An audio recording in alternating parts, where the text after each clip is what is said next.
we have our final talk. It's the last talk, but not the least, but it's not the least. And it's a talk on the Narrabri stellar intensity interferometer by Stephanie Rossini-Bryson. Stephanie is a PhD student at the University of Sydney, researching the next generation of interferometers. She's also a guide or a host at Sydney Observatory. Stephanie is currently in Germany, and to give this talk, she's very kindly risen early to be able to talk to us. Stephanie. Thank you so much. Okay, I'll share my slides. Hopefully you can see the slides and not my presenter view. Confirming you can. Lovely. Okay, so thank you so much for the lovely introduction. Good morning from me, but good afternoon for all of you. So yes, I'm Stephanie. I'm a PhD student at the University of Sydney, but also a host at Sydney Observatory. And today I'm going to be talking to you about the story of the Narrabri Stellar Intensity Interferometer.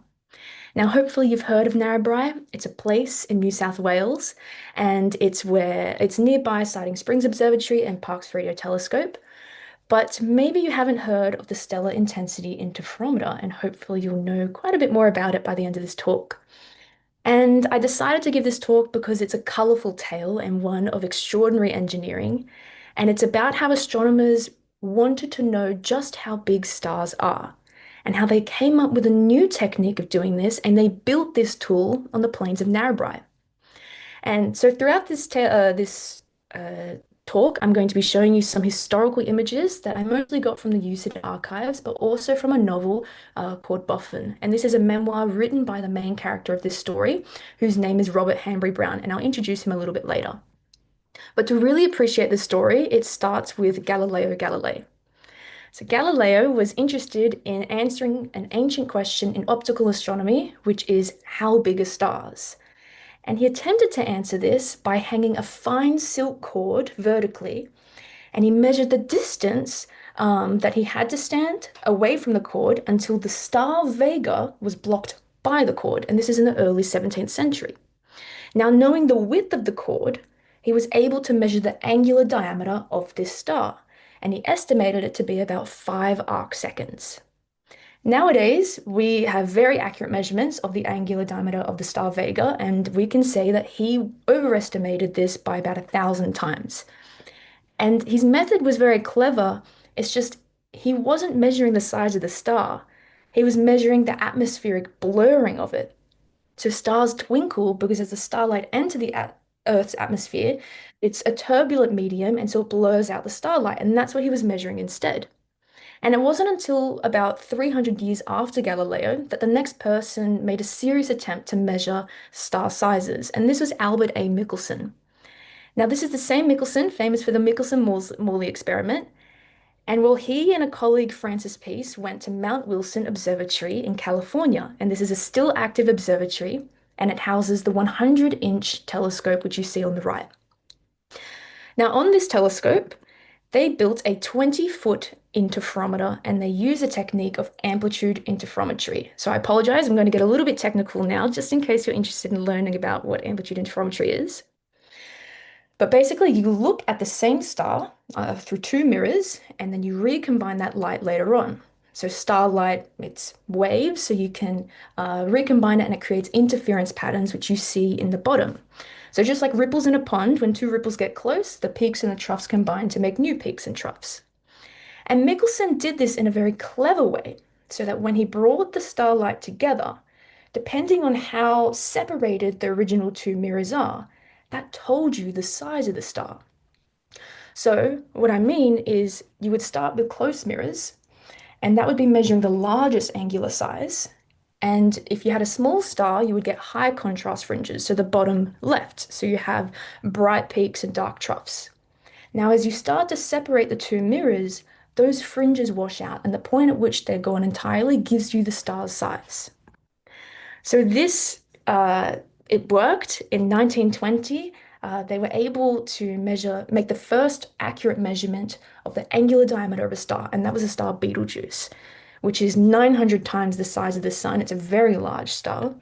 And it was an incredible achievement, but they weren't able to do this for more than 6 stars. And those 6 stars, they were all large stars. None of them were main sequence. And the reason they encountered problems, well, there were two main problems. First of all, well, stars look pretty small. And as I said, to look closer to a star, you have to move those mirrors further apart. But this technique of amplitude interferometry requires extreme mechanical precision. So you had to align those mirrors to within the width of a human hair, and these mirrors could be meters apart.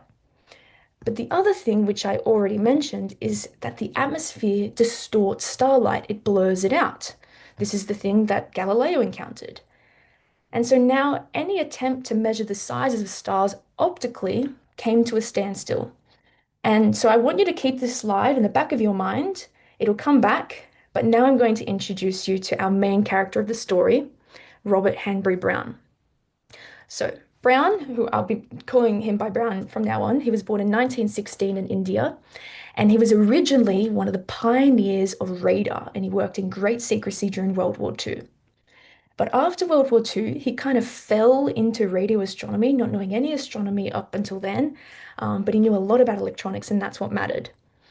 And he got a job at Jodrell Bank, which is in the UK, in 1949 in radio astronomy. And there came a point in his career where he was wrapped in this idea of measuring the sizes of the two brightest radio sources, which are Cassiopeia and Cygnus. And he knew, well, to measure their sizes, I can just build an interferometer. Now, radio interferometry is a bit easier than optical interferometry because the wavelengths are now longer, so your mechanical limits can be a little bit more sloppy. But also, that atmospheric blurring isn't so much of a problem. Okay, so he thought, well, if these two bright radio sources were the sizes of galaxies, then my radio receivers could be lovely and close and then easy to measure. But what kept him up at night was what if they were the sizes of stars? Then those radio receivers would have to be thousands of kilometers apart, and we were hitting the limits of technology. So Robert thought, and I quote from his book, if the radiation from a discrete source in the sky is picked up at two different places on the Earth, is there anything else besides phase and amplitude of the signals which we can compare to find the mutual coherence? Now, I didn't quite get that the first time reading it. So to save you a little bit of thought, to rephrase, is there any easier way? Is there any other way that we can measure the sizes of stars without needing to preserve the original characteristics of the light to such a fine degree? And the answer is yes, there is another way. And he thought of the idea of intensity interferometry. So with this concept, instead of trying to recombine the light to get fringes, what if instead you just look at the amount of light from two different parts of the Earth? So the flux of it or the intensity of it, and despite the scintillation, despite the errors, do you think that maybe this noisy signal could be correlated in any way? And this is kind of where his knowledge stopped. He didn't know the maths behind it, so he recruited a gifted mathematician called Richard Twiss, and this is another main character of this story. Richard was also born in India, but in 1920, and he analyzed this, he went through the maths, and he found this technique was feasible. The caveat is it would just be very insensitive. But despite this, they tested this new technique of intensity interferometry in Jodrell Bank, so in the UK, in 1950. And they were successful. They were able to measure the angular sizes of these two bright radio sources. So in case you're not sure, this is what those two bright sources are, Cygnus and Cassiopeia. This is not what they saw. These are taken with space-based telescopes much later.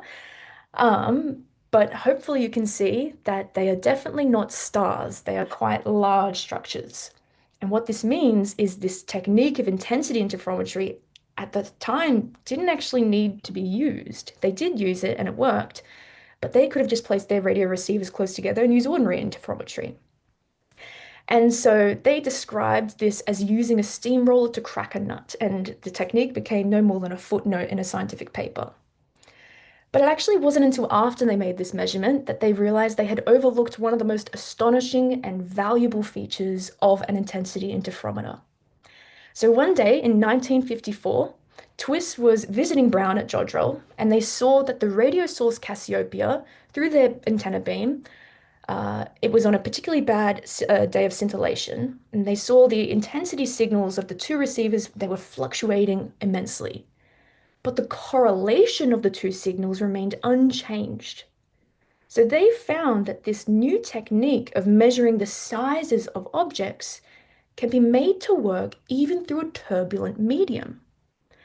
So hopefully, you might be thinking back to this slide. These are the challenges that Michelson faced, or anyone who wanted to do amplitude interferometry in optical light. This is what they faced. First of all, stars are small, so you need long distances between your two mirrors. But this technique of intensity interferometry, at least in the radio at this time, it didn't matter how far you had to place it, because that was why the idea of intensity interferometry was birthed.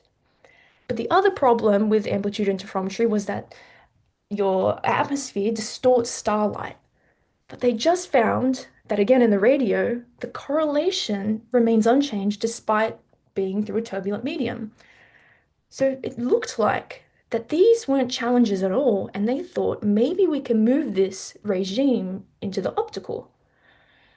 But then they were faced with a third challenge, and that is criticism, and a lot of it. And that's because people were completely okay with thinking of radio as waves, and so this worked. Intensity interferometry just made sense. It wasn't really that much to think about. But in optical, everyone likes to think of light as photons. And so now, with the technique of intensity interferometry, it would mean that the time of arrival of photons from two space detectors were correlated. And at first glance, that seems to violate quantum mechanics because physicists insisted that photons are independent. They should not arrive in pairs. And people even made experiments to try to claim that Hanbury, Brown, and Twiss were wrong. And there was actually a Caltech colloquium where Brown gave a talk about this technique, and Richard Feynman jumped up and said it cannot work. But Brown had done some experiments and he responded, "Yes, I know. We were told so. We built it anyway, and it did work." So, what are some of these experiments? Well, they built a prototype of an intensity interferometer in the optical. And given that this was after World War II, there was a surplus of army searchlights, and this technique, intensity interferometry, doesn't really need precise optics. And so you could just take these big 1.5 meter mirrors left over from World War II, and they were your two telescopes. So they removed the lamp inside, replaced it with photomultiplier tubes, so basically they're detectors now rather than radio receivers. And they set this up in a muddy field near Jodrell Bank. And they pointed this at the star Sirius, which is the brightest star in the night sky. And I want you to just imagine this imagery. So, to change the distances between them, to change the baseline, they would push one of them around in the field on a trailer. And this went on for months in snow and mud and wind and very British winter weather until they had enough data to detect a clear signal. And incredibly, it worked. And for the first time ever, they had a direct measurement of the size of a main sequence star. So let me reiterate, Michelson could not get to stars as small as main sequence stars, but they were able to do it with some army searchlights in England. So this experiment confirmed that the technique of intensity interferometry was not only real, but practical.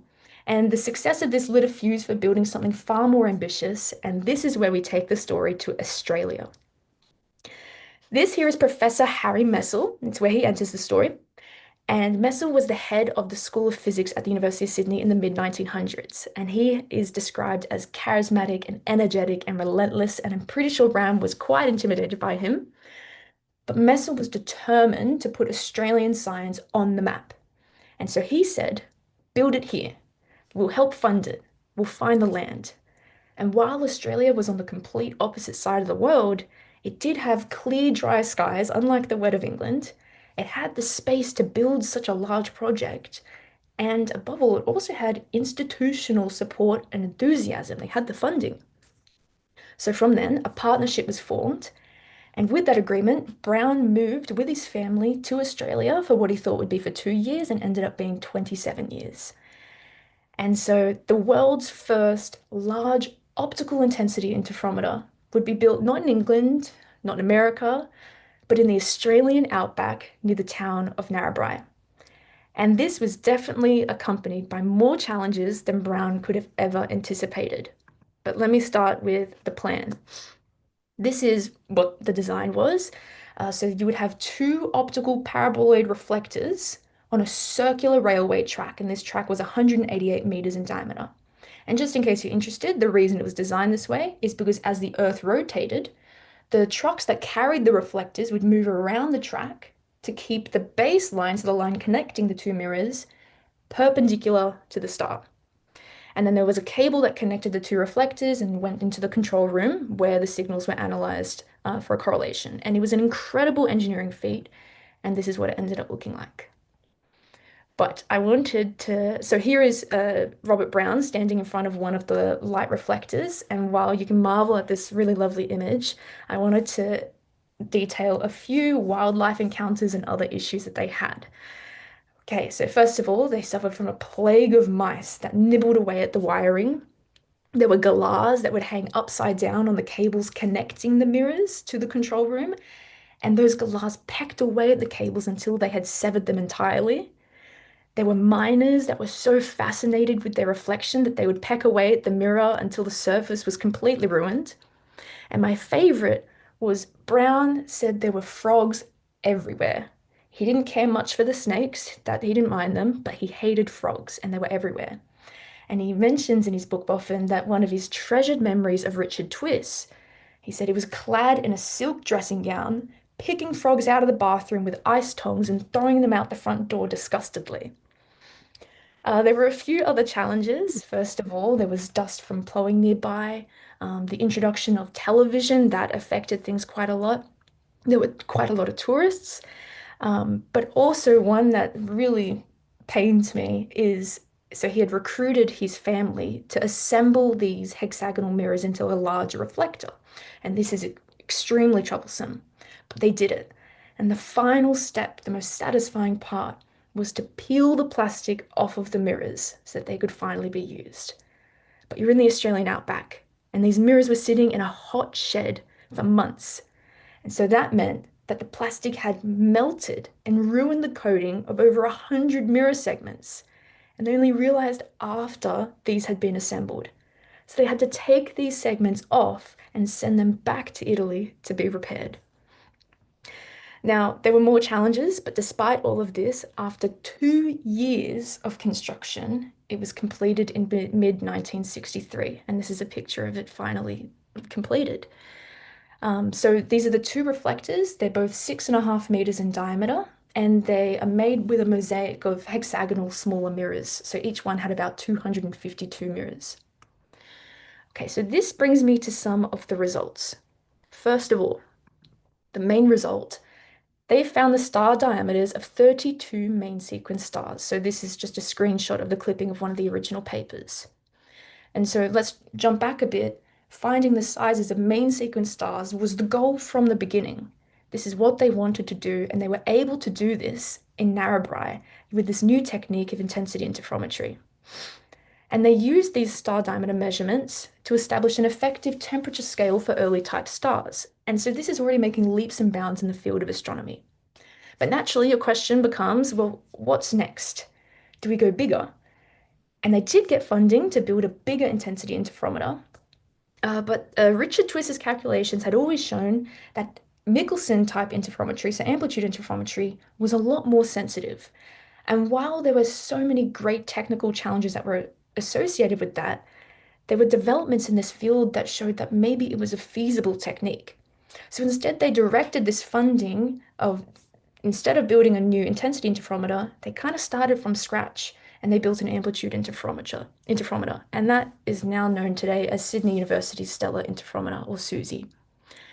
And some of you may be a bit dissatisfied with this result. It kind of seems like a waste to some degree. You come up with this new technique, you measure the size of 32 stars that eventually could have been measured anyway with a more sensitive technique and not too long after. But the real thing that tops it off is that this invention of intensity interferometry pioneered the field of quantum optics. Now, before I tell you about what this gave us, let me say that Nobel Prize laureate, about 40 years before he received the Nobel Prize, had said in one of his papers that led to the Nobel Prize that in 1956, Hanbury, Brown, and Twiss reported that the photons of a beam of narrow spectral width have a tendency to arrive in correlated pairs. So this is the whole reason that intensity interferometry worked. And this gave us lasers, atomic clocks, GPS timing, quantum computing, and modern photonics, which is the other half of my PhD. So I'll leave you here with the summary slide of just some of the key results, but there are many, many more. But I wanted to remind you that these results can be we can attribute their findings to work that was conducted on the plains of Narrabri. Thank you. Thank you very much, Stephanie. That was fascinating and very, very clear explanation of some very complicated physics. Thank you. Um, just a few points I'd like to make. One is, I don't know if you know, there is one hexagonal mirror in the collection of the powerhouse, which I managed to get from the department. John Davis, who was one of Yeah. Hanbury Brown's offsiders, took it out of the cupboard and gave it to me, and that became that was then acquired into the collection of the museum. Another note: Robert Hanbury Brown was always known as Hanbury. Everybody Oh, referred okay. everybody referred to him as Hanbury. It's a very strange middle name because it seems to be a sort of family name, but it's not. It wasn't a hyphenated name, but somehow that was always what he was called. We also actually found a few more mirror segments at the University of Sydney, just kind of collecting dust in one of the rooms. So they're kind of scattered around, and some of them were also described to be used as wall decorations when they were disassembling the observatory. Right. Okay. Um, all right. If anybody has any questions, if not, we will. If not, we will wrap up. Um, I would like to thank all the speakers for their talk, for their talks. I think they were all exceptional. Everyone was fascinating and informative.